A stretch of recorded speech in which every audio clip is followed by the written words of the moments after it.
Have you ever found yourself pondering the challenging verses in the Bible? Perhaps you've come across the words of Jesus in John 15:2-6 and wondered, what exactly does this mean?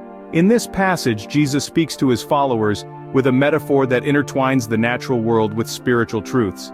He says, "Every branch in me that does not bear fruit he takes away, and every branch that does bear fruit he prunes, that it may bear more fruit.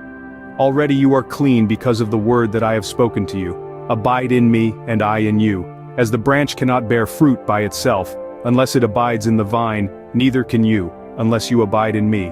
I am the vine, you are the branches. Whoever abides in me and I in him, he it is that bears much fruit. For apart from me, you can do nothing. If anyone does not abide in me, he is thrown away like a branch and withers, and the branches are gathered, thrown into the fire, and burned." This might initially seem perplexing, but when we break it down, it becomes much easier to grasp. The term abide essentially means to remain or continue. In this context, Jesus is urging his followers to remain in him, akin to how a branch must remain connected to the vine to bear fruit. So how does one abide in Jesus? It begins with prayer, an intimate conversation with God. It involves reading his word, letting the timeless truths of the Bible saturate our minds and hearts. We must also obey his commandments, which extend beyond the well-known 10 Commandments into the rich teachings found throughout the Gospels. At the heart of these commandments is love. Love for God with all of our hearts, and love for our neighbors. This love, a profound, selfless love, is a fruit that Jesus desires us to bear.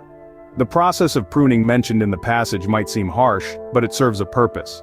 It's not about punishment, but about refining us, removing what hinders growth so that we can bear more fruit. To summarize, this passage from John's Gospel is a call to remain in Jesus, to be connected to him like a branch to a vine. It's a call to bear the fruit of love through prayer, reading God's word, obeying his commandments, and loving God and our neighbors. It's a solemn reminder that apart from Jesus, we can do nothing of lasting spiritual value.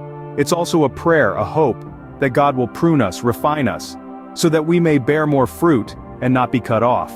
So, when you encounter difficult verses in the Bible, don't shy away. Instead, delve deeper, seek understanding, and discover the profound truths hidden within.